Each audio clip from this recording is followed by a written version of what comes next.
Vous écoutez un podcast cinéma du Centre des Arts d'Enghien-les-Bains.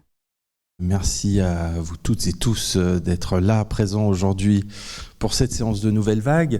Alors, vous allez le voir, c'est un film qui s'inscrit dans une veine, dans une vogue du moment qui est celle du biopic, du film biographique qui considère des personnalités historiques, qui les remet en scène dans leur époque, qui retrace un moment de l'histoire, de l'art, du cinéma, de la politique.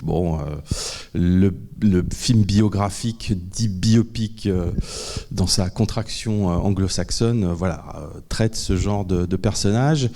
Et le faire sur des personnages, sur des cinéastes, mais avant cela, en ce qui concerne Jean-Luc Godard et le tournage d'À bout de souffle, c'est surtout un jeune cinéphile journaliste qui devient cinéaste. Donc c'est Godard avant qu'il ne soit le Godard institutionnalisé ou le Godard tel qu'on le connaît aujourd'hui. Ce grand cinéaste qui a atteint une stature quand même assez extraordinaire. Là, on est sur la bascule. Et donc, ce qui est intéressant, c'est que c'est un biopic qui s'intéresse à ce que les biopics ne creusent pas trop d'habitude, avant la légende, et surtout cette idée de filmer ce que c'est que la cinéphilie, et presque le fait social de la cinéphilie, le fait d'aller voir des films, d'aimer ça, d'aimer en discuter, de former un groupe de passionnés autour des films, et puis de ce groupe de passionnés va naître un passage à l'acte, un passage vers le fait de tourner un film. Donc ça, c'est assez intéressant de décentrer un petit peu le film biographique sur ce point de vue-là.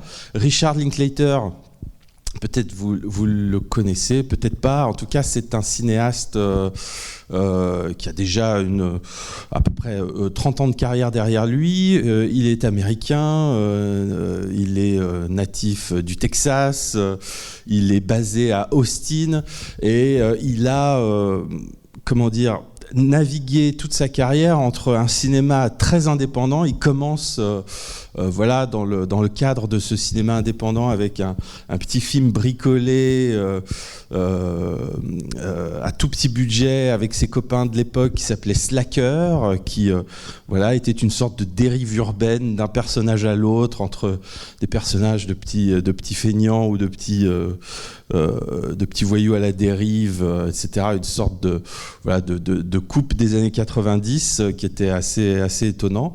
Et puis il a commencé comme ça dans les années 90, et toute sa carrière il a jonglé entre des films hollywoodiens dans le système, des films produits par Hollywood, par des grands studios, et puis des projets indépendants très hétéroclites.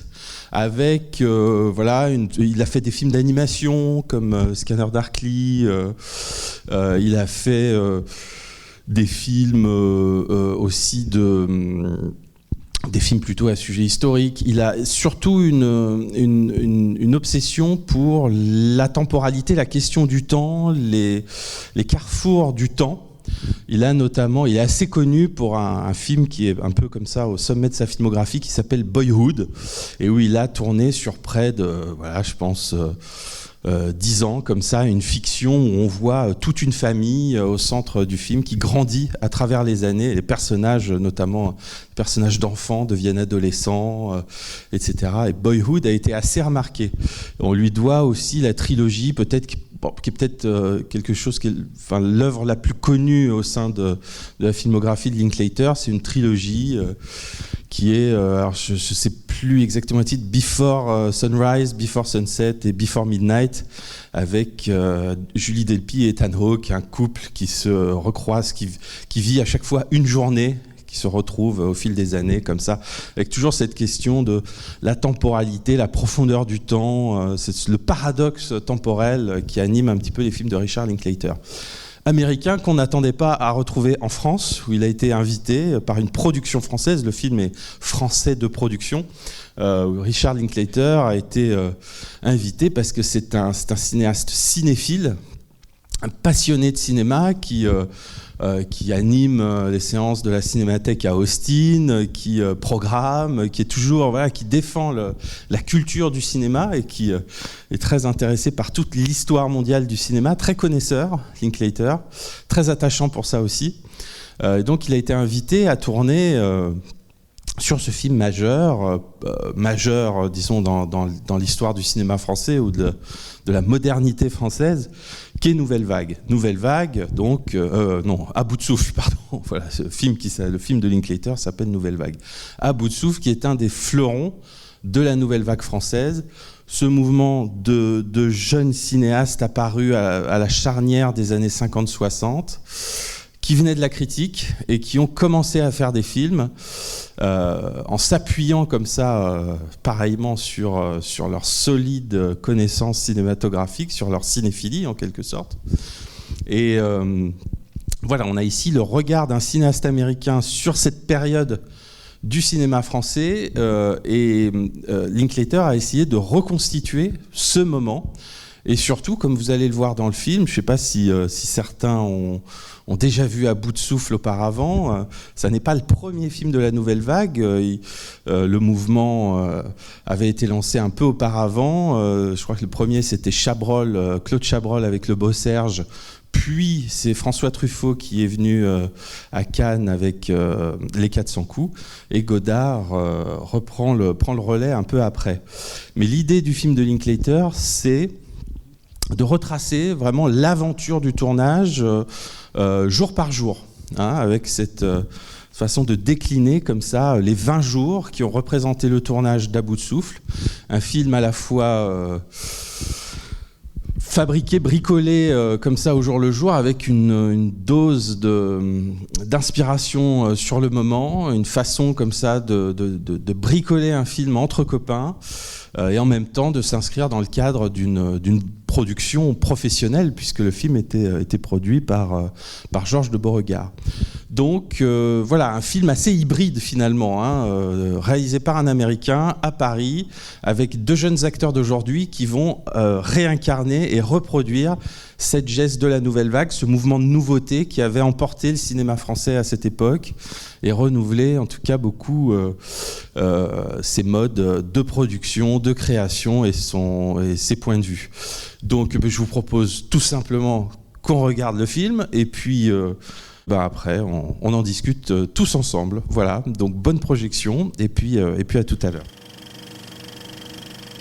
Voilà, donc c'était Nouvelle Vague, le dernier film de Richard Linklater. Je vous remercie d'être resté jusque-là. Vous aurez la parole dans quelques instants.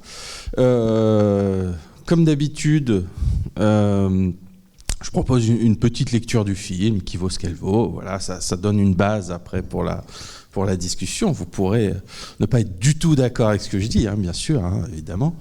Non, alors voilà, pour moi, ce qui me semble être l'intérêt, il y a plein d'intérêts à ce film, il y aurait beaucoup de choses à dire. Je vais essayer de ne pas me perdre dans des considérations, de remonter trop le courant historique, etc. Parce que l'objet n'est pas tant de faire une critique d'à bout de souffle ou de changer un sujet pour un autre et de parler de la Nouvelle Vague en elle-même plutôt que du film. Mais voilà, on va essayer. Premier intérêt pour moi, j'en ai un petit peu parlé lors de mon introduction, c'est d'évoquer quelque chose avec quoi le cinéma est en général plutôt pudique. Et en l'occurrence, le film biographique, on l'a dit, le biopic, on s'intéresse assez peu à ça. Il y a eu dans l'histoire du cinéma des films qui ont retracé l'histoire, l'aventure d'un tournage. Pas beaucoup, pas tant que ça finalement. Et surtout, ce qui est vraiment la chose que le cinéma regarde très peu, voire quasiment jamais, c'est la cinéphilie, c'est la pratique cinéphile, l'existence de la cinéphilie comme une sous-culture à l'intérieur de la société ou d'un champ culturel plus majoritaire, plus large. C'est-à-dire l'existence de cette pratique cinéphile, de l'amour du cinéma, de le fanatisme du cinéma, l'idée, l'obsession que ça a pu recourir dans certaines générations, ou justement à ce moment-là, cette génération-là qui va donner la nouvelle vague et tout un groupe de jeunes réalisateurs. C'est quelque chose que le cinéma ne filme jamais. Donc déjà, se retourner sur lui-même pour montrer un tournage, ça a existé, pas tant que ça, mais montrer la cinéphilie, c'est cette espèce d'arrière-fond du cinéma lui-même, en fait, qui donne des gens assez fous, assez connaisseurs, assez experts, assez obsédés par le cinéma pour vouloir en faire, ou pour vouloir en discuter, ou pour vouloir plier la réalité à leur désir de cinéma. Ça n'est pas souvent, et c'est ce que fait le film, c'est-à-dire considérer la cinéphilie comme un fait social, comme quelque chose qu'on va essayer d'investir, de montrer. Alors c'est bien sûr aller voir des films, en discuter, former un groupe, former une revue, en l'occurrence les Cahiers du cinéma dont on voit la rédaction ici. C'est parler à nos grands modèles, à nos mentors, que peuvent être les grands cinéastes qu'on admire. Il y en a toute une collection dans le Nouvelle Vague de Linklater, à commencer par Rossellini, on verra aussi Jean-Pierre Melville, Robert Bresson, etc., qui, c'est vrai, étaient des pères, des modèles de la Nouvelle Vague. Il en manquerait il manque peut-être Jean Renoir dans le film, parce que c'était aussi quelqu'un d'important, évidemment, pour toute cette génération-là. Mais pour moi, c'est la première chose qui est même assez émouvante dans le film, c'est-à-dire reconnaître la cinéphilie, montrer ce que c'est, montrer comment ça se passe, et comment ça peut être le moyen, enfin en tout cas la voie la plus honnête pour un passage à l'acte, c'est-à-dire ce cheminement qui va de l'amour des films, de la pratique d'un spectateur un peu expert, d'un spectateur poussé au rang de la connaissance cinéphile, vers le fait de franchir le mur, d'aller vers la mise en scène, d'aller vers le geste de tourner.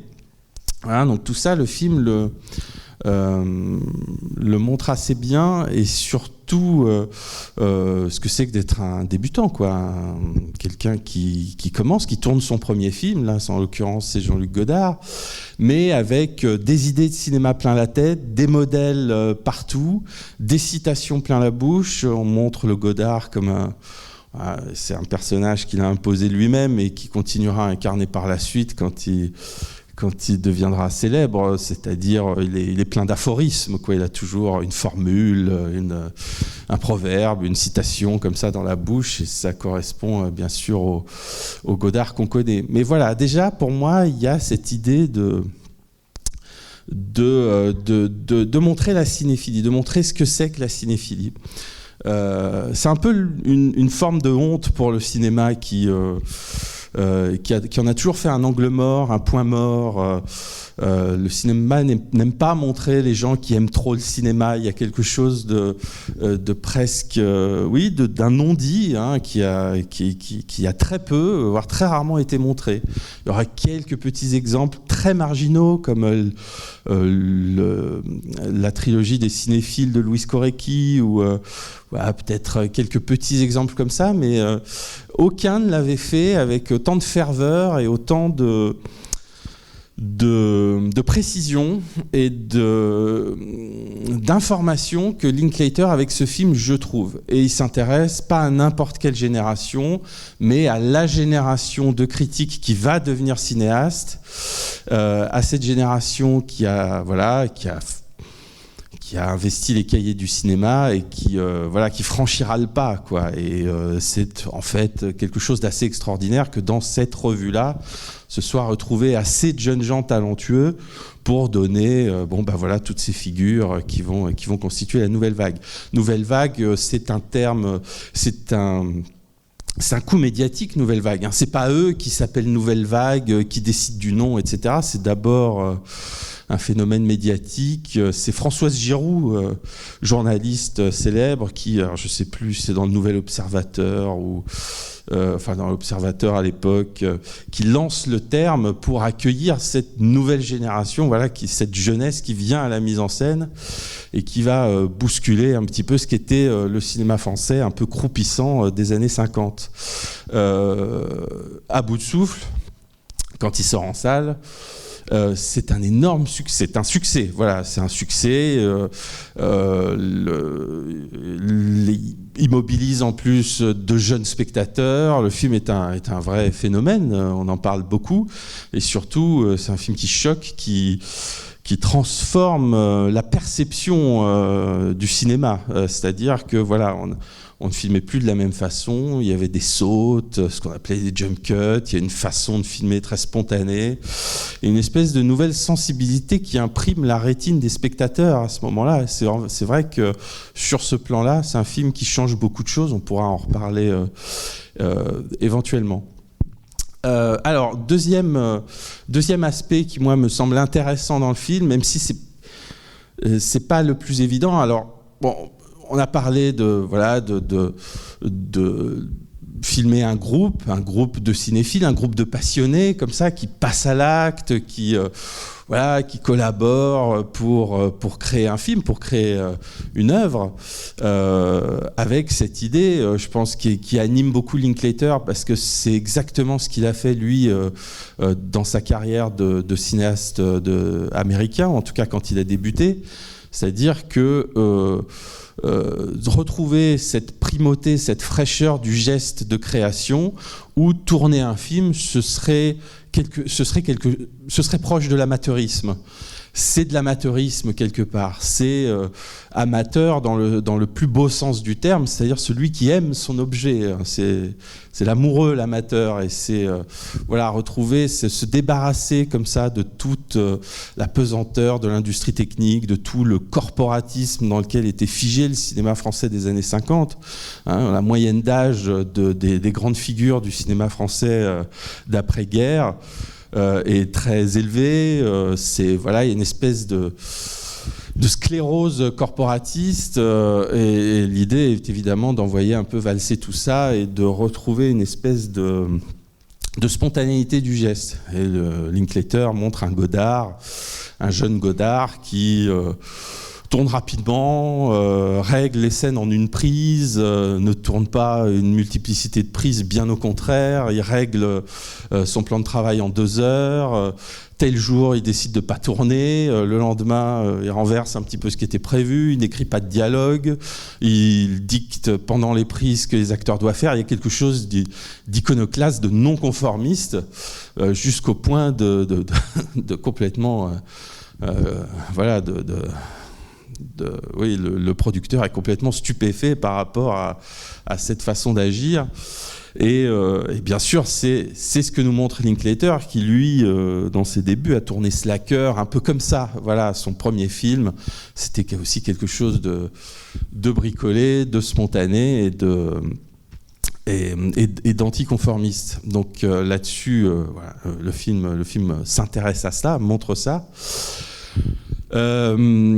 Il y a une question qui me semble assez importante, c'est celle de la reconstitution. Bien sûr, reconstituer une époque. Avec le tournage d'À bout de souffle vient le Paris de la fin des années 50, début des années 60, de cette charnière entre les années 50 et 60. Et vient l'idée aussi de reconstituer un milieu, c'est-à-dire ce milieu de la cinéphilie qui est poreux avec celui du cinéma.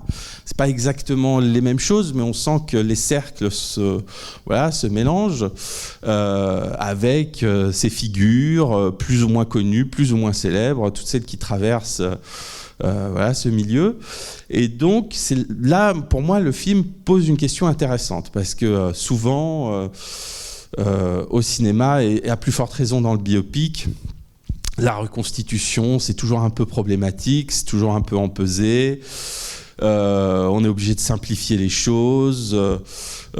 Bon, très souvent, il y a des artifices qui sont à discuter dans ce genre de procédé.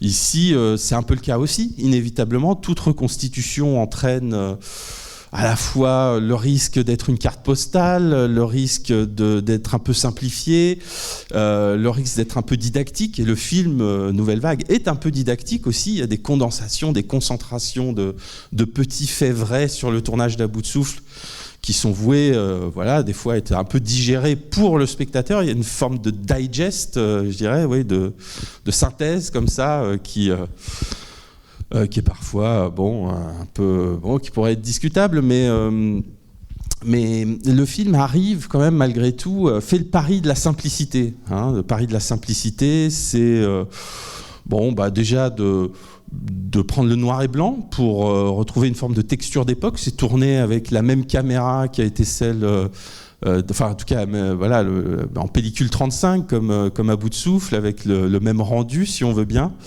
mais sans jamais imiter le filmage godardien, le filmage d'À bout de souffle, cette mise en scène assez abrasive, assez saccadée, qui avait été celle d'À bout de souffle. Linklater ne va jamais l'imiter. Au contraire, le cœur de sa mise en scène, ça va être plutôt le mimétisme. Comment est-ce qu'on peut ressembler, comment est-ce qu'on peut lancer des signes, etc. Et un des procédés les plus intéressants là-dedans, je disais, il s'agit de reconstituer un milieu. Ça va être la façon, les galeries de portraits qu'il fait au début de chaque scène pour nous montrer les personnages, les acteurs, parfois des gens qui ne participeront pas à la scène, mais simplement des gens qui ont participé comme ça à ce milieu à l'époque, et en mettant le nom, le personnage qui comparait face caméra avec un carton et son nom qui apparaît en dessous, pour nous dire, voilà, il y avait Jacques Demy, il y avait Agnès Varda. On nous explique pas qui ils sont. Voilà, si le spectateur veut en savoir plus, libre à lui d'aller s'informer ou d'aller chercher. Mais voilà, leur présence est là, ils font partie de la scène. Parfois, ce sont de simples figurants, mais on nous présente comme ça toute une galerie de noms. Certains des journalistes, des grands cinéphiles, des critiques, d'autres des réalisateurs, des producteurs, etc. Et ça fait ressurgir une scène. C'est un procédé à la fois qui assume son artifice, puisque il y a une frontalité, les personnages sont là devant nous comme ça, ils nous apparaissent, et en même temps ils sont replongés ensuite dans la scène, dans la fiction, dans la reconstitution. Et ça, c'est quelque chose qui marche très bien, qui a un procédé assez honnête et qui nous donne accès justement à ce milieu de la cinéphilie des années 60, avec des figures comme Suzanne Schiffman, qu'on connaît moins, mais aussi tous les acolytes de la Nouvelle Vague et des Cahiers du cinéma, avec les cinéastes admirés, avec les attachés presse qui participent au tournage, etc. On a un petit monde, qui, même pour un bref passage, est là, est présent. Et c'est une sorte de... On a reproché au film d'être une sorte de musée, voire musée Grévin.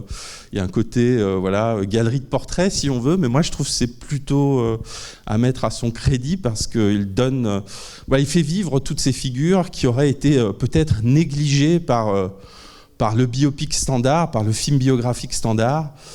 Et on sait à quel point même les films biographiques, pour largement simplifier les situations, ont tendance à agréger plusieurs personnages en un seul, à inventer des personnages témoins, etc. Et là, c'est pas le cas. Il leur donne une présence, même passagère, même fugace. Et je trouve ça plutôt intéressant.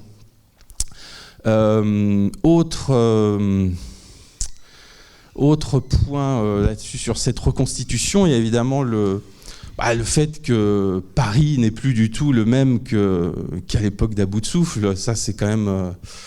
Paris a gardé la même structure de rue, etc., mais il a beaucoup changé. Et c'est impossible, évidemment, de retrouver... ne serait-ce que quand vous voyez la fameuse scène d'À bout de souffle... le travelling sur les Champs-Élysées où Gene Seberg vend le New York Herald Tribune avec Jean-Paul Belmondo, il marche et la caméra les suit. Il y avait une contre-allée dans les Champs-Élysées à ce moment-là. Elle n'y est plus, cette contre-allée, elle n'existe plus. Pour ça, c'est un exemple parmi plein d'autres. On pourrait réfléchir comme ça. Mais alors, voilà. Alors ça, c'est pour moi un point qui représente le côté un peu hybride du film, dans le sens où il y a un tournage en pellicule, noir et blanc, 35 mm, qui nous ramène un peu à la texture de l'époque, mais il y a un usage aussi du numérique. Alors ça, c'est beaucoup plus moderne, c'est beaucoup plus contemporain. Le numérique pour transformer quasiment tous les plans de Paris et retrouver justement la forme des rues, les bureaux des cahiers du cinéma, toutes ces choses qui n'existent plus aujourd'hui. Et le numérique est présent un peu partout. Il y a la rue Campagne Première, il y a que sais-je. Ça, c'est ce que raconte un peu Linklater dans les interviews. C'est que maintenant, pour tourner à Paris, il y a des potelets dans toutes les rues qui n'existaient pas dans les années 60. Tout ça a été transformé par le numérique. Et le film qu'on voit n'est pas seulement une vignette vintage, voilà, qui consiste à simplement créer une carte postale des années 60. C'est un mélange d'archaïsme et de modernité, de pellicule et de numérique, qui vise à retrouver comme ça une touche, la touche de l'époque. Et il en va de même pour moi je trouve que c'est un des points formidables du film, c'est le casting qui trouve toute une population de jeunes acteurs, jeunes et moins jeunes, mais on va dire quand même, tout le groupe autour de Godard, ce sont des jeunes gens, des jeunes acteurs, Guillaume Marbeck qui joue Godard, Zoé Deutch qui joue Gene Seberg, et les autres, je ne pourrais même pas citer leur nom, ça m'échappe, mais c'est un étonnant passage de relais, une étonnante même métampsychose, pour utiliser un mot un peu jargonneux, qui se produit ici. On parle d'une jeune scène artistique qui était celle qui s'est constituée autour de la Nouvelle Vague, autour du tournage d'À bout de souffle, à la charnière des années 50-60. Et pour faire cela, on en constitue une autre. On fait appel à une génération de jeunes acteurs, on les réunit. Aucun n'est vraiment très connu. Alors il y a Tom Novembre qui joue Jean-Pierre Melville, mais ça, c'est les aînés, c'est les mentors, c'est un peu autre chose. Mais parmi les jeunes, il s'agit de constituer aussi une jeune génération d'acteurs, une nouvelle génération d'acteurs qui vient rejouer le geste, la geste de la Nouvelle Vague, du tournage d'À bout de souffle. Et en cela, une sorte de passerelle, de pont est tendue et tracée entre ces deux générations qui se croisent, qui rejouent une aventure en commun, comme en surimpression. Voilà, comme si les deux images se mélangeaient. Voilà, donc ça, c'est aussi quelque chose, je trouve, c'est à mettre au crédit et à la réussite du film. Donc voilà, on parlait de la reconstitution, de ce tournage d'À bout de souffle, dont Linklater ne montre aucune image. On ne verra pas d'image d'À bout de souffle. On estime que le film est soit déjà connu du spectateur, soit que le spectateur pourra s'y référer après par la suite s'il a envie de le voir. En tout cas, c'est une grande date de l'histoire du cinéma, indiscutablement. Mais le film va nous montrer, jour après jour, vous avez vu la structure du film, c'est vraiment tous les jours de tournage d'À bout de souffle, qui, pour ceux qui connaissent le film, donne presque un autre montage d'À bout de souffle. L'ordre dans lequel a été tourné recompose quelque chose d'un peu nouveau, où on découvre comme ça que, finalement, telle scène a été faite avant telle autre, etc. Mais surtout qui donne un autre angle quand même sur le film. Par exemple, le simple fait de voir que le dernier plan tourné, c'est un des tout premiers du film où on voit Belmondo courir au milieu d'un champ, ça rapproche totalement le film des 400 coups, par exemple, où le dernier plan des 400 coups, on le voit quand Godard part à Cannes, etc., pour voir le film de Truffaut, parce qu'il veut participer à cette effervescence autour de la Nouvelle Vague. C'est Jean-Pierre Léaud qui court sur la plage et tout à coup, À bout de souffle devient un film frère, un film voisin, un film symétrique des 400 coups par cette dernière scène tournée qui est elle aussi une échappée comme ça au milieu du plan. Voilà, donc c'est une façon de recomposer le film aussi, de le prendre jour après jour avec ces anecdotes de tournage. Aussi, Linklater, il offre en faisant ça une sorte de contre-champ sur À bout de souffle. On ne montre pas les vrais plans d'À bout de souffle, mais on a le contre-champ, c'est-à-dire l'angle qui montre la caméra, qui montre l'équipe, on a l'envers des images d'À bout de souffle. Systématiquement, on voit d'où ça a été tourné, quel est l'angle, quelle est l'organisation de l'équipe. C'est assez intéressant parce qu'on a vraiment oui, c'est tout l'envers du film mythique qui est ici, un petit peu décomposé ou dévoilé, etc. Et là encore, c'est un exercice plutôt parlant. Alors je disais qu'il y avait une forme de didactisme inévitable, qui est un peu celui du film biographique, et parfois la simplicité qui n'est pas exempte de simplification aussi. C'est vrai, ça, c'est inévitable. Par exemple, c'est surtout visible dans il y a des concaténations, des fois des regroupements comme ça d'événements qui sont un peu censés digérer, comme ça je disais, oui, digérer, faciliter la compréhension par le spectateur. Je pense notamment au fait que c'est vrai que Godard s'est établi dans sa biographie par Antoine de Becque, qui avait sorti une grosse biographie il y a quelque temps, très intéressante, passionnante sur Godard. Il a piqué de l'argent dans la caisse des cahiers, ça c'est vrai. Mais est-ce que c'est pour aller à Cannes voir le film de Truffaut? Bon, c'est une façon de regrouper les événements comme ça qui est en effet une forme de simplification. Ou alors où on va expliquer les enjeux théorique au spectateur, parce qu'évidemment Godard, avant de tourner des films, il a toute une œuvre critique derrière lui, et donc par exemple quand arrive le montage d'À bout de souffle, il y a cette scène où il est là dans la salle de montage avec ses deux monteuses, Cécile de Cugis et l'autre, le nom m'échappe, où il dit moi j'adore le montage, voilà, donc ce qu'on va faire c'est qu'on va pas mettre les scènes comme elles doivent se dérouler, mais on va commencer directement par le milieu, par ce qui est fort au milieu, etc. Bon, on imagine bien que ce dialogue n'a jamais eu lieu et que c'est une façon d'expliquer aux spectateurs qu'en effet, Godard, quand il était critique, avait été très attentif au montage. Il avait écrit un fameux article, Montage, mon beau souci, etc. Donc vous voyez, il y a des façons de condenser comme ça, qui ont été mis un peu qu'on a reproché un peu au film, à Cannes, même à la sortie. J'ai entendu comme ça des voix dissidentes qui reprochaient ce côté un peu musée, un peu vulgarisation, et aussi quelque chose qui a été reproché au film, c'est de présenter finalement une sorte d'image d'Épinal de ce tournage, alors qu'on sait que Godard était un personnage très conflictuel, très...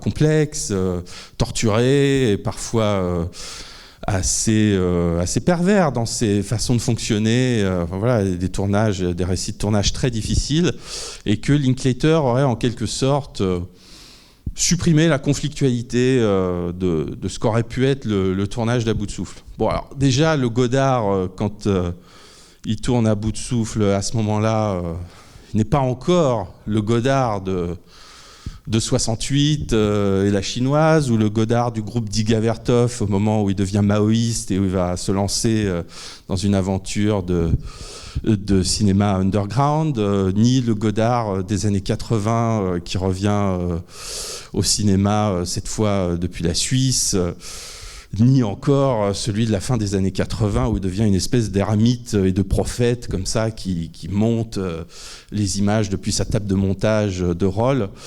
C'est pas le même, et il ne faut pas projeter tout un passif de Godard sur ce moment de jeunesse. Ensuite, je dirais que le film biographique, c'est intéressant, mais ça reste un film. Et un film est bien sûr en partie responsable d'une forme de véracité, mais pas complètement non plus. C'est-à-dire que d'un événement historique, du tournage d'À bout de souffle, on peut en faire autre chose. Et Linklater en fait autre chose. Il en fait un portrait de groupe, il en fait une sorte de traité aussi, même de manifeste pour sans doute pour une jeunesse du cinéma, une nouvelle jeunesse du cinéma, une façon de dire, si il s'intéresse à Bout de souffle aujourd'hui, bien sûr, c'est parce qu'il y a une production française qui va proposer de le faire, etc. Il y a tout un contexte matériel, c'est vrai, mais c'est aussi pour dire, regardez, on est peut-être aujourd'hui dans une situation qui est proche du cinéma français des années 50, assez sclérosé, assez encrouté dans des scénarios qui ne se renouvellent pas beaucoup, assez bloqué comme ça, et que de rejouer l'histoire de ce film, c'est aussi un encouragement à la jeunesse, à prendre la caméra, une façon de louer le groupe, de célébrer ce que peut être un groupe d'artistes, d'artistes et de copains, parce que la création et l'amitié, c'est quelque chose qui est très lié dans la façon dont il montre ce tournage. Et je pense que ça c'est, pour moi, c'est un des avantages du film. Le fait de ne pas coller à une sorte de vérité historique. Et d'ailleurs, quelle instance peut se dire détenir la vérité historique du tournage d'À bout de souffle? Ça, j'en sais rien. L'idée, c'est que le film est quand même très proche des faits, très proche de plein de petits faits vrais. Il préfère l'anecdote, d'ailleurs, à une sorte de destin historique ou de parcours. Le seul truc qui dérape un petit peu, à mon sens, c'est à la fin, quand on arrive au carton, où là, on a un petit peu je dirais, pour moi, le travers du biopic. C'est-à-dire que ces derniers cartons qui nous disent Jean-Paul Belmondo est devenu une star, À bout de souffle est devenu un film jalon, etc. Bon, là, on tombe dans le travers du biopic qui est l'inscription dans la légende, la téléologie, le fait de transformer tout ça en destin. Alors que le film est un peu au contraire de ça, justement. Bon, là, il tombe un petit peu dans un petit travers du genre, mais sinon tout le film échappe à ça, simplement par sa façon de préférer l'anecdote, de préférer le petit fait, la petite notation, l'accumulation de détails, etc., très souvent véridique, même si, encore une fois, un historien scrupuleux, qui n'est pas du tout le rôle d'un réalisateur d'être l'historien scrupuleux, mais un historien scrupuleux pourrait dire « Ah non, ça s'est pas passé là, ni comme ça, ni à ce moment-là ». Mais ça, c'est une autre sorte de travail. Donc moi, je trouve quand même que, voilà, à la fin, le geste est porteur, le geste est fort. J'ai l'impression d'avoir beaucoup parlé, je ne veux pas vous écraser d'interprétations et de pistes. Donc c'est le moment, et il y a Jean-Paul avec le micro, et je vois déjà une... Juste, je vais passer la parole tout de suite. Je voulais juste rebondir sur ce que tu venais de dire, en fait, sur l'avantage du film, effectivement, de montrer le geste et d'encourager peut-être aujourd'hui à faire une sorte de révolution, etc. Je me disais finalement, le film nous montre un peu le génie en fait de Godard, de renverser un peu le conformisme des tournages, etc. Mais comme il nous montre pas le résultat, finalement, on ne sait pas vraiment pourquoi c'est génial en termes de... Tu vois, on voit la projection à la fin, mais on ne voit pas ce qu'il y a sur l'écran. Et je me disais finalement, pour quelqu'un qui ne connaît pas le film, on peut s'interroger parce qu'il y a... Je me dis, on aurait pu avoir une version alternative où le résultat est en fait catastrophique. Ce qui n'empêche pas que le tournage est génial et qu'il est inspirant, tout ce qu'on veut. Et je veux dire, parce que Godard, finalement, le personnage est assez amusant parce qu'on ne sait jamais si c'est un fumiste ou si ce qu'il raconte va avec ses citations, etc. On peut le prendre pour un génie ou pour un type qui a une sorte de fraude. Et c'est ce que j'apprécie dans le film. Mais au fond, on pourrait se dire, on pourrait avoir une version alternative où le résultat ne fonctionne pas. Enfin, je me faisais cette réflexion. Ouais, c'est vrai. Non, mais c'est vrai. Et je trouve que c'est vraiment à mettre au crédit du film qu'il ne considère pas, qu'il ne fasse pas du personnage de Godard, en tout cas, un génie d'office.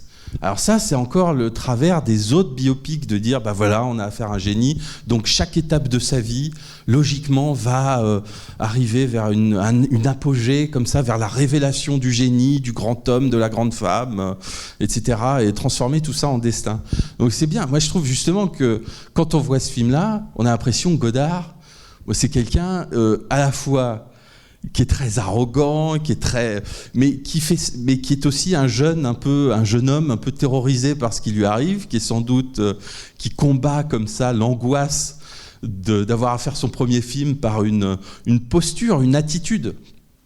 Et on voit l'attitude qu'il se compose, on voit le costume qu'il revêt, et je trouve que ça fait partie aussi du portrait de la cinéphilie, pour moi, du portrait plus large de la cinéphilie, qui est aussi une attitude, qui est aussi une forme de snobisme, qui est une façon comme ça de dire « Oh là, mais on existe et le cinéma, c'est pas ce que vous pensez. Le cinéma, c'est...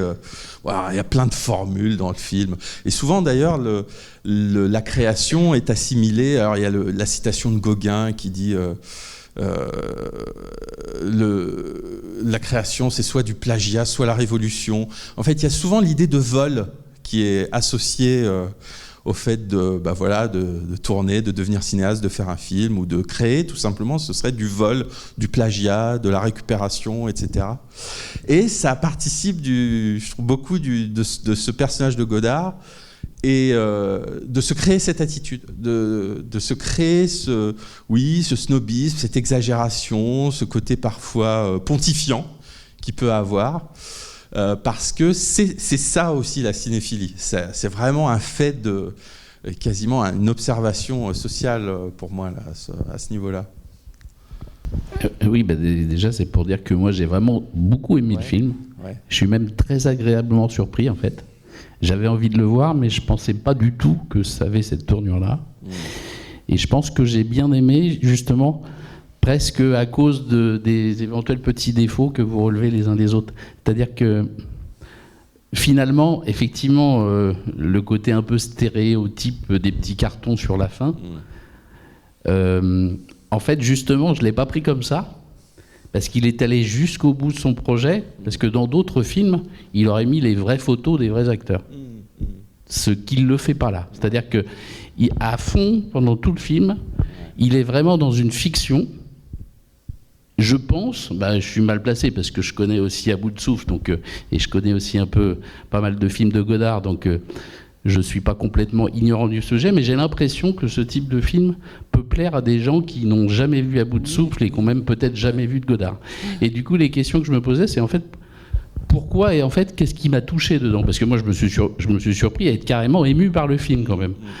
Et je pense qu'en fait, derrière, il touche quelque chose que je n'avais pas vraiment souvent vu avant, qui pose la question de, en fait, c'est quoi le cinéma par rapport aux autres arts, et qu'est-ce qui fait que ça a une valeur particulière dans la vie des gens, y compris dans mon rapport à moi au cinéma, qui ne suis pas du tout un professionnel du cinéma. Je pense qu'en fait, il y a deux choses. Il y a effectivement cette capacité à de capter le mouvement, la vie, et puis de pouvoir, là on est 70 ans après, à peu près, à se resplanter dans ce décor-là, quoi, qui est quand même assez unique. Et puis surtout, puisque là on s'intéresse beaucoup à la vie du tournage et même tout ce qui est autour, en fait, c'est une œuvre qui est collective, quoi. Ce qui est quand même pas souvent le cas dans les arts habituels. Et donc, en ce sens-là, sur ces deux aspects-là, le côté on a le mouvement, on est dans une œuvre collective, et en plus, il y a une dimension de transmissibilité à travers le temps, ça rend la vie tellement proche, enfin ça rend un film tellement proche de la vie que c'est touchant. Et derrière tout ça, en fait, effectivement, moi j'étais surpris qu'il puisse en faire un film où en fait on rend les personnages, et notamment Godard, en fait super sympathiques, super rigolos. C'est pas forcément l'image que j'en avais de notre sujet, mais en fait, du coup, je pense que ça fait partie du projet. En fait, on s'en fout, c'est pas très grave. Il s'agit pas d'être véridique sur les personnages, on n'est pas sur des portraits, et pour le coup là on s'inscrit vraiment dans la logique, si la légende est plus belle que la réalité, on imprime la légende, et puis là on y va carrément, et je trouve que c'est vraiment super agréable. Mais je crois aussi, c'est-à-dire que pour moi la référence à la réalité du tournage d'À bout de souffle, c'est-à-dire à ce que pourrait être une étude historique de ce qui s'est vraiment passé sur le tournage, en plus il y a ce qu'on peut savoir, et puis il y a tout ce qu'on peut pas savoir, je veux dire, dans les relations interpersonnelles, ce ne sont que des témoignages de seconde main dont on dispose. Et c'est vrai que c'est pas très important. En tout cas, qu'un cinéaste comme Linklater peut décider d'en faire quelque chose d'autre. Non pas d'édulcorer, parce que finalement, on montre aussi un Godard dans le film un peu capricieux, pas toujours super agréable, des fois qui rabroue les gens et son équipe, qui a toujours une espèce de formule à l'emporte-pièce à leur servir. Bon, voilà, il y a ça aussi. Et c'est pas vrai qu'il est. Alors, il est peut-être pas montré dans ce qu'on sait un petit peu des débuts de Godard, de la période où il était critique. Après À bout de souffle, il enchaîne avec Le Petit Soldat. Il y avait un côté chez lui. Comme avec beaucoup des gens qui gravitaient autour de la nouvelle vague, comme par exemple un personnage qui s'appelait Paul Gégoff, qui a été scénariste de Chabrol, qui a été scénariste de beaucoup d'autres personnes au sein de la nouvelle vague, qui était très admiré c'était un aîné un peu plus âgé, très admiré par les jeunes gens de la nouvelle vague et des cahiers du cinéma. Et ce Paul Gégoff était une personnalité assez controversée à l'époque, dans l'après-guerre, en cette fin des années 50. Il y a comme ça l'esprit de la résistance qui a beaucoup régné, une espèce de... Il y a Sartre qui est cité dans le film, etc. Et à un moment, la posture que ces jeunes gens se créent au début quand ils sont au cahier du cinéma et au début de la nouvelle vague, c'est un petit peu de prendre le contre-pied de ce climat culturel très à gauche, dans une gauche qui est un petit peu qui donne le là, en quelque sorte. Et eux, ils se créent des personnages un peu anards de droite, autour de Paul Gégoff, etc. Et Godard, ça changera beaucoup par la suite, puisqu'il va filer à l'extrême gauche, il va devenir maoïste, etc. Ça va vriller, mais à ses débuts, et notamment quand il fait Le Petit Soldat sur la question de l'OAS, etc., Godard, il est plutôt comme ça. Et c'est vrai que cet aspect cette aspérité, le côté un peu grinçant du personnage du jeune Godard à ses débuts, qui est un provocateur, qui est iconoclaste et qui joue l'anard de droite parce que ça gêne un petit peu le paysage culturel de ce moment-là. Bon, ça, c'est pas évoqué par le film, typiquement. Voilà. Ça pourrait être une aspérité que le film ne traite pas. Après, pour revenir sur un autre petit détail, je suis très rapide. Juste pour dire qu'on ne voit pas À bout de souffle, qu'on ne voit pas le film, je pense que c'est pas grave parce que quelque part le film parle aussi d'autre chose, ce qui peut être un sujet pour des jeunes spectateurs, qui est le tournage d'un film. Après tout, peu importe, l'idée c'est de montrer un film qui se tourne, dont on se fait une idée, et quelque part c'est de montrer une espèce d'énergie collective en effet et je pense que ça peut être vu pour ça, sans même rapport à la vision d'À bout de souffle. C'est pour ça que je trouve que le film échappe un petit peu à ça. J'ai beaucoup aimé le film. Super. Et pourtant, en le regardant, j'ai pensé beaucoup aussi au prix Nobel de littérature qui a critiqué les historiens en disant pourquoi vous ne dites pas toujours la vérité. Et pourquoi j'ai aimé le film? Parce qu'au moins le cinéma nous montre l'être humain tel qu'il est. Et moi, ça me suffit largement. Ben, c'est vrai, oui. Alors c'est vrai qu'il y a cette idée. Moi, ce que je trouve vraiment beau dans le film, on en parlait un petit peu, puis c'est ce que vous rappelez aussi de manière très belle, c'est que c'est cette idée que ces jeunes gens, Godard, Truffaut, Chabrol, Suzanne Schiffman, etc., ce sont des jeunes cinéphiles, et donc ils ont une idée du cinéma. Ils placent le cinéma très haut. Pour eux, le cinéma peut tout. C'est tout. Il y a même une scène très belle, je trouve. Alors ça, c'est bien sûr une des capacités de la jeunesse, comme ça, de pouvoir faire de leur art une sorte d'absolu, quoi, en quelque sorte. Mais il y a un passage assez beau, c'est pendant le tournage d'À bout de souffle. À un moment, il y a un moment de pause, comme ça, comme il y en a beaucoup, mais où Godard retrouve Suzanne Schiffman et Truffaut au café. Ils sont au café. Bon, alors, Godard a d'énormes doutes. Il dit, je sais pas ce que ça donne. Je sais pas si ce que je suis en train de faire est vraiment bien. C'est peut-être un énorme échec, etc. Et à un moment, ils parlent un petit peu de chacun de leur rapport au cinéma. Et Godard, il dit, moi, le cinéma m'a soulagé d'avoir à vivre ou d'avoir à affronter ceci, cela. Et puis Truffaut dit, moi, le cinéma, ça m'a soulagé de la terreur d'aller à l'école. Et puis, voilà, donc ils ont cette idée c'est une idée du cinéma qui est plus grande que tout, quoi. Voilà, c'est ça, je trouve, qui se dégage de manière assez belle aussi dans le film. Voilà, cette idée du cinéma qui serait omnipotent, quoi. Oui. Oui, je vais juste continuer tout ce qui est dit parce que je suis complètement d'accord, mais simplement peut-être attirer l'attention comme moi j'ai vu le film, et je crois que c'est un peu la qualité de ce film d'ailleurs. Je trouve qu'il nourrit beaucoup d'analyses différentes. Il peut y avoir des analyses en effet historiques, mais il y a aussi l'analyse du collectif que j'ai beaucoup aimé, le comportement, et même en effet si tout est un peu caricatural parce que en 1h30, on ne peut pas non plus te raconter l'humanité. Simplement, d'abord le clin d'œil au cinéma, parce que je crois que c'est un film sur le cinéma, et c'est un film d'un amoureux du cinéma sur le cinéma. Parce qu'il y a énormément de clins d'œil. Moi, il y a une chose qui m'a fait extrêmement rire, non pas aux éclats, mais c'est le clin d'œil, c'est qu'en effet, c'est bourré de numérique. Ouais. J'allais poser la question. C'est un film en 35 ? Ouais, 135, ouais. D'accord. Bon, naturellement qu'il a été repris entièrement, numérisé et tout. Scanné, et puis... Voilà. Mais alors justement, il a poussé le truc jusqu'à laisser le petit point de rupture des 5 dernières secondes pour les changements de bobine.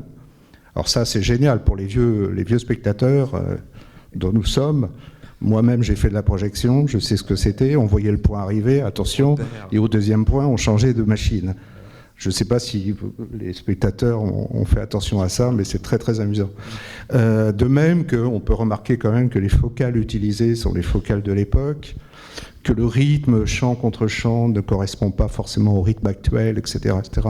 Donc de ce côté-là, y compris même dans le cadrage et le format, on retrouve tout ça. Donc c'est vraiment un amoureux du cinéma. Et ça m'a emmené sur une autre vision du film. Alors je suis désolé pour tous ceux qui ont une passion pour ça, mais je n'ai pas trouvé Godard au centre du film, moi. Je pense que celui qui est au centre, c'est le producteur. C'est un film en hommage à ces gens qui, à l'époque, avaient le courage de prendre des risques. Et je dis ça parce que, comme par hasard, c'est un Américain. Or, cet Américain, lui, subit de plein fouet, évidemment, tout ce qui se passe en ce moment dans le cinéma, pour les raisons économiques, etc. Et en même temps, il a fait un fait historique. Et un fait historique parce qu'il a voulu rendre hommage à la nouvelle vague qui a donné naissance, ni plus ni moins, à toute la bande des Scorsese, des Coppola, des Spielberg, etc.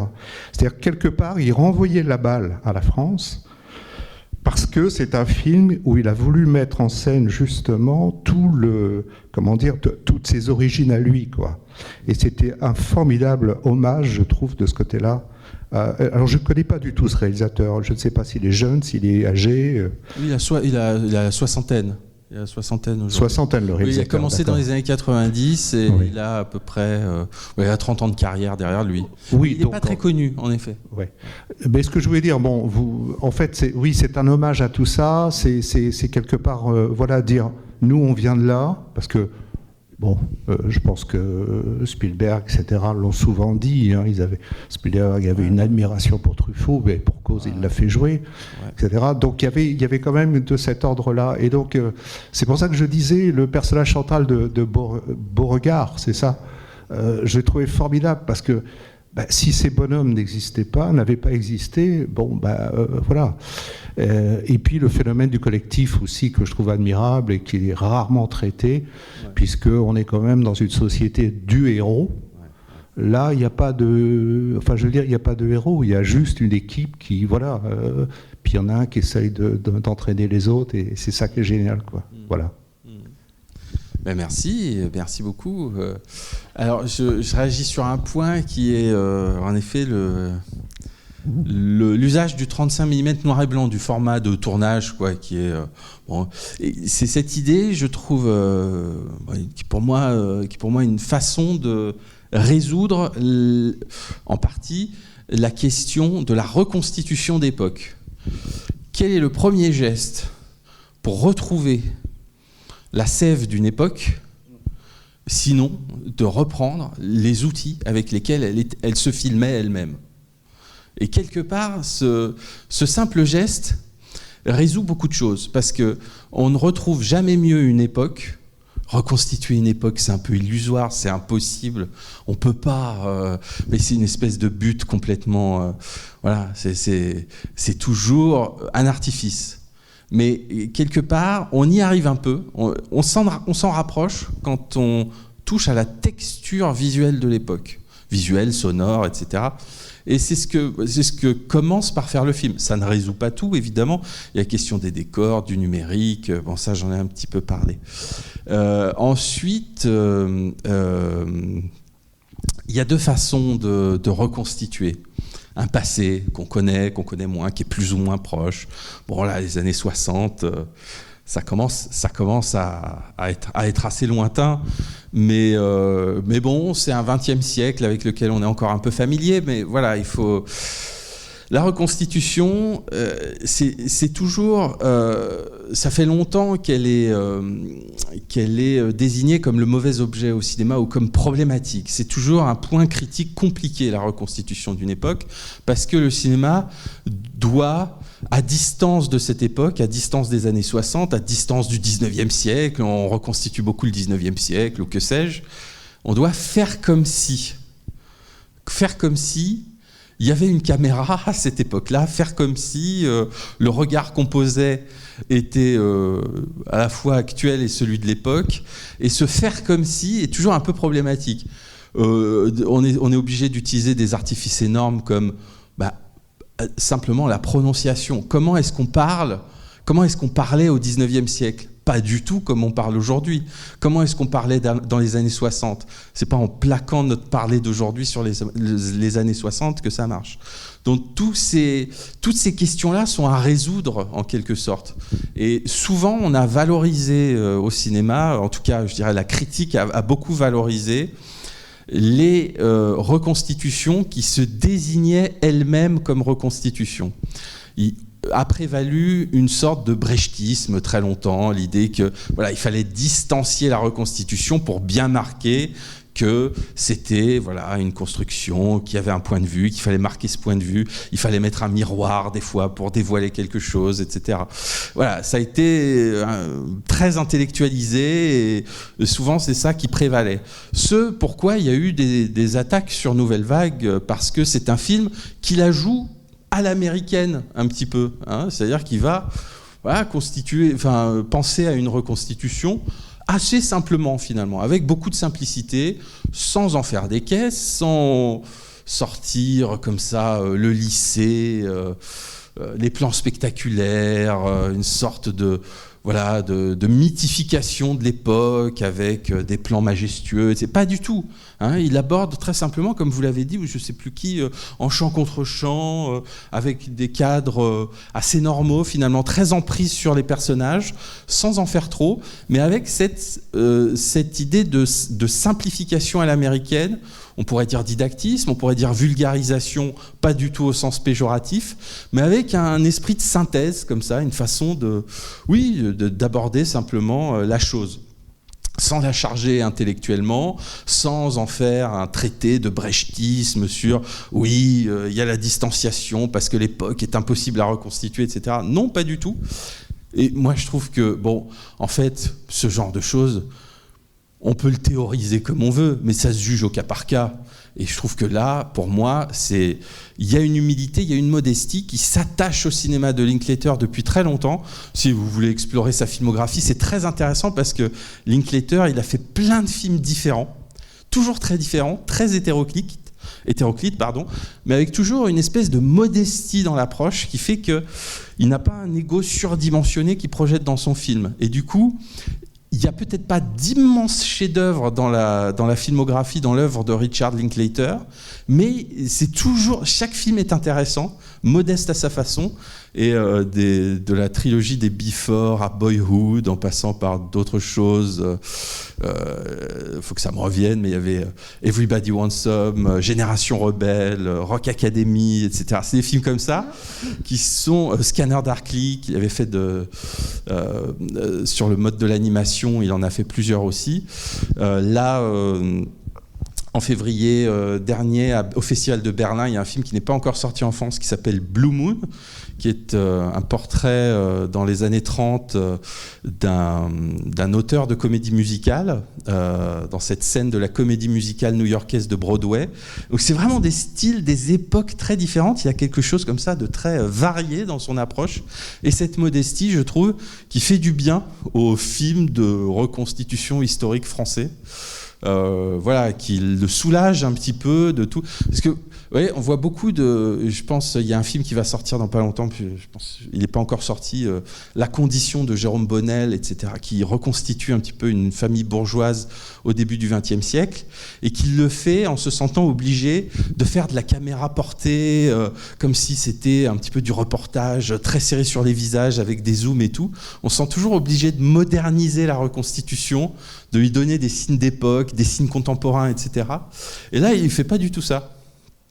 Et autre écueil qu'il évite, ça aurait été d'imiter à bout de souffle. Le côté fétichiste un peu, ça aurait été ridicule, mais il ne le fait pas du tout non plus. Et donc je trouve qu'il trouve vraiment la bonne distance de la simplicité. Pardon, j'ai été assez long, excusez-moi. Je vous en prie. Bonjour. Juste 2 remarques rapides. J'étais très impressionné par la qualité du casting, et notamment sur les seconds rôles.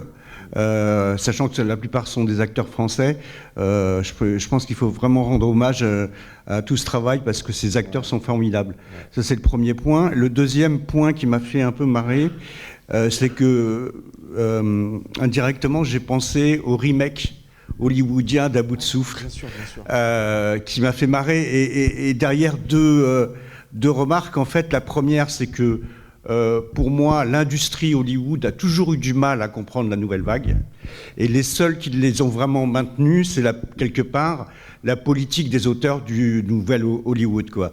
Et donc il y a toujours, et on retrouve même aujourd'hui, toujours cette bataille qui est déjà un peu représentée par le producteur Beauregard, pardon, et cet esprit de nouvelle vague. Je trouve que là-dessus, il le rend très très très bien aussi. Oui, c'est très juste, c'est vrai, vous avez raison de rappeler le dialogue France-États-Unis. Dans le cinéma, ça remonte quasiment aux origines du cinéma. Ce dialogue de rivalité, admiration, concurrence, imitation, qui a un échange constant entre la France et les États-Unis. Vous avez rappelé un petit peu, en effet, comment les cinéastes du Nouvel Hollywood, ou les movie brats, comme on les a appelés un peu plus tard, étaient des admirateurs de la nouvelle vague. Il y a Truffaut, on l'a dit, il y aurait Brian De Palma, qui était un admirateur de Godard, qui a voulu être le Godard new-yorkais à ses débuts. Il y a cette admiration-là. Mais quand on voyait À bout de souffle à l'époque, je pense le spectateur qui découvrait À bout de souffle, c'était un hommage au petit polar américain qui s'était déversé en trombe sur les écrans français à la Libération, après-guerre, en fait, et dont Godard était un admirateur, un défenseur, à tel point que À bout de souffle commence sur un carton, sur une dédicace. Le film est dédié à la Monogram Pictures et à la Republic Pictures, qui étaient des petits studios hollywoodiens qui faisaient justement des séries B. Et donc, le film est complètement inspiré par la série noire, par les petits polars musclés, durs à cuire que produisait Hollywood dans les années 40. Il y a l'image de Bogart, qui est une référence très forte dans À bout de souffle. À bout de souffle est déjà une sorte de pastiche de polar américain, de film noir américain. Et donc, alors ça retourne aux États-Unis. En effet, il y a eu une adaptation. Ce serait intéressant de faire une soirée À bout de souffle, adaptation de, je ne sais plus comment s'appelait le réalisateur. C'est avec Richard Gere, le À bout de souffle des années 80 américain. Voilà, là, c'est vraiment, c'est l'adaptation. Oui, je ne sais plus. Il faudrait retrouver le nom du réalisateur. Bon, ça m'échappe. Oui, voilà, c'est ça, McBride. Et puis passer aussi Nouvelle Vague à la fin, il faut faire la trilogie, ce serait intéressant, on apprendrait beaucoup de choses. Une nuit Godard à bout de souffle. Ouais. Ben oui, mais voilà, on verrait un petit peu tous les transferts, tous les... On mettrait on fait la journée alors dans ce cas. Mais oui, mais c'est voilà, et c'est ce qui est dit dans le film. Tout n'est que plagiat, vol, hein, c'est échange de bons procédés, on dira. En voulant voir le film, c'est son titre qui m'a attiré, mais je ne savais vraiment pas ce à quoi je pouvais m'attendre. Et là,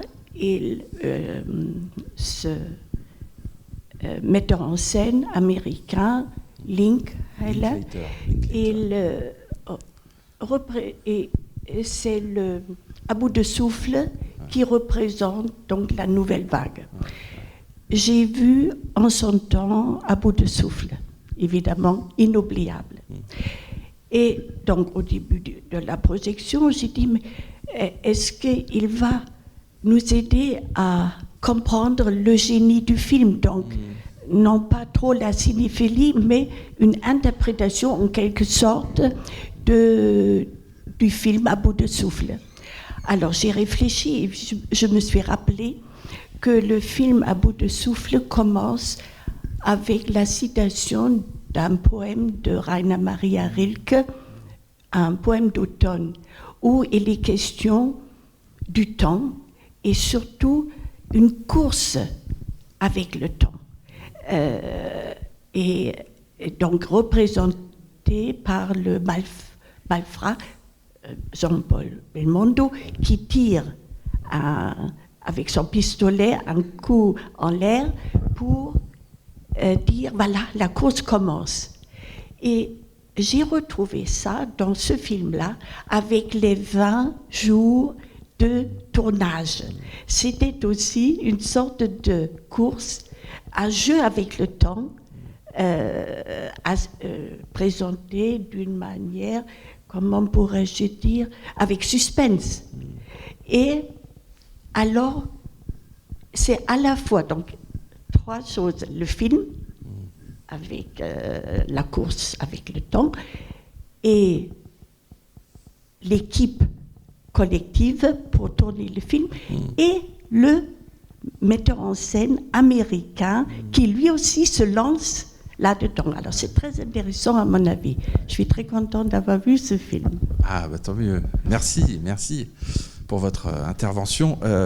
Oui, alors, il y a plusieurs choses qu'on peut dire rapidement, et puis on passe à... je pense qu'on a parlé des influences de Godard, etc., le film noir et tout.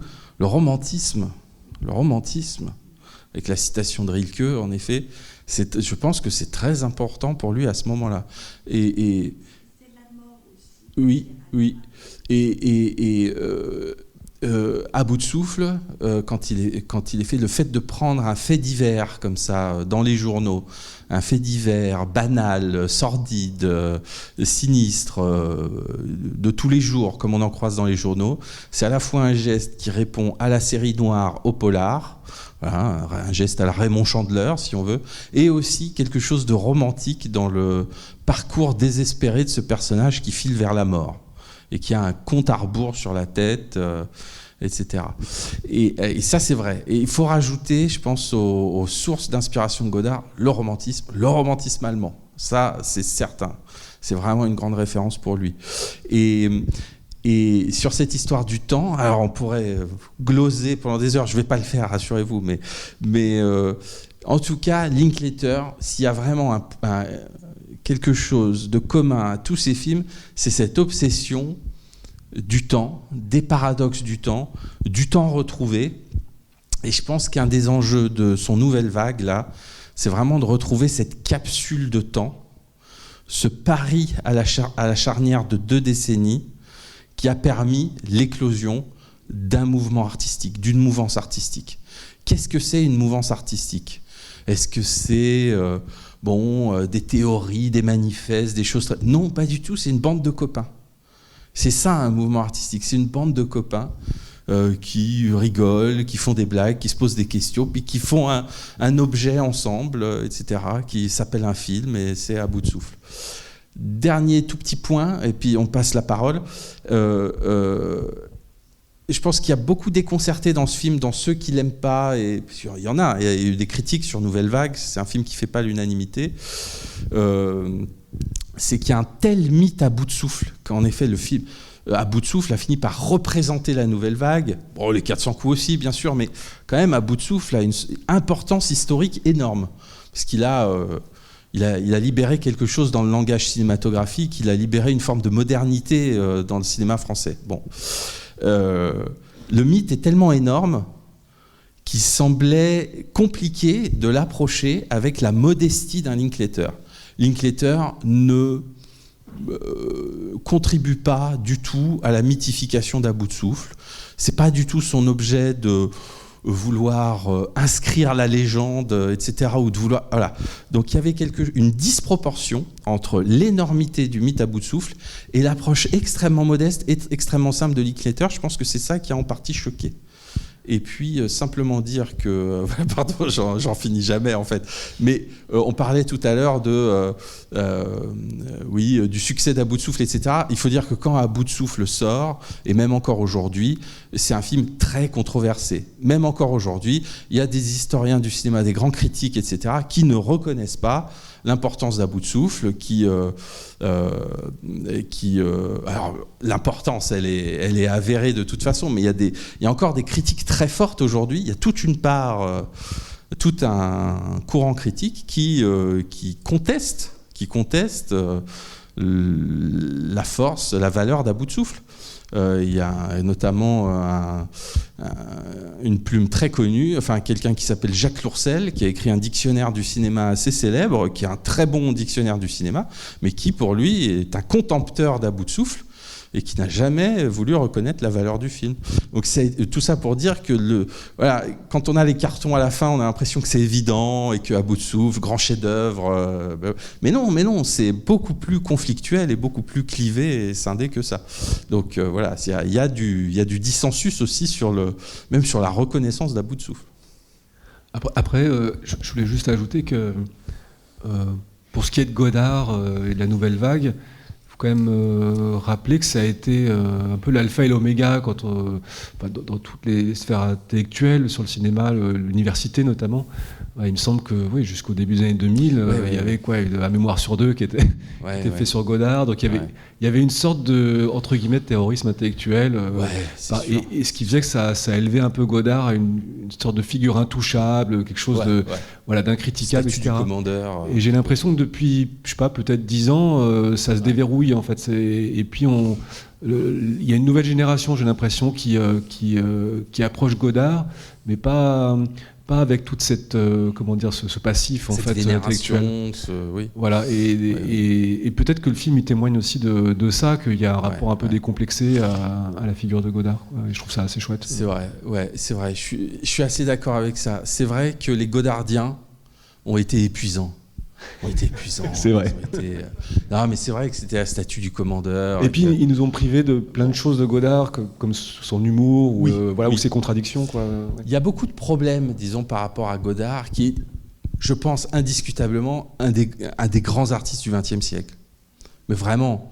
Et aussi un peu du début du XXIe, parce qu'il ne s'en est pas arrêté au XXe siècle, mais il y a souvent une comparaison qui vaut ce qu'elle vaut, mais on dit quand même que c'est au cinéma ce qui était le Picasso pour la peinture, et je pense que c'est vrai. Ce qu'a porté Godard dans toute son œuvre, c'est quand même vraiment... il est allé très très loin. Mais il y a aussi quelque chose d'assez épuisant autour de Godard. C'est aussi la survalorisation de la première partie de sa carrière, c'est-à-dire des années 60, grosso modo, du Godard pop, de Pierrot le Fou, avec les couleurs, avec tout ça, contre ce qu'il a fait par la suite, qui est plutôt aujourd'hui ignoré, peu montré, délaissé, etc. Alors je parle même pas de la période politique, parce que ça c'est militant, etc., c'est autre chose, mais le Godard des années 80-90, qui est passionnant et qui n'est plus tellement montré. Ce que les turiféraires de Godard, les Godardiens indécrottables, qui ont construit sa statue en quelque sorte, c'est vrai que c'est assez pénible, ne reconnaissaient pas, et c'est bien dommage, c'est une dimension qu'on n'a pas assez creusée, y compris dans les années 90, et aussi quand il fait son autoportrait JLG par JLG, c'est la dimension bouffonne de Godard, la dimension même fumiste qu'il a maintenue, en disant un film, c'est pas gravé dans le marbre, c'est des choses que j'essaye, il y a des choses que je rate, il y a des tentatives des fois dans ces films qui sont ratés. Il y avait vraiment quelque chose chez lui qui n'était pas aussi grave qu'on a voulu le faire. Il y avait une sorte d'essai qui rate, d'essai qui est parfois un peu potache. Il y avait aussi ce côté-là qui n'était pas ennemi de la blague aussi chez Godard, et qui n'a pas été vraiment investi par ceux qui en ont fait une statue, quoi. Voilà. Mais c'est vrai, hein, je dis pas le contraire. Merci pour les résistants qui ont tenu jusque-là. Et on te retrouve donc tout début décembre pour Smashing Machine, qui est un film de Benny Safdie avec Dwayne Johnson. Oui, la jeune scène du cinéma new-yorkais est plus talentueux. Alors, c'était des frères jusqu'à un moment, puis maintenant ils tournent chacun de leur côté. Mais The Smashing Machine, vous allez voir, c'est très intéressant. C'est le Raging Bull de notre époque, toute proportion gardée, mais avec un combattant de MMA, voilà, donc du combat un petit peu plus... mais un film très tendre et très doux, vous allez voir. Ouais.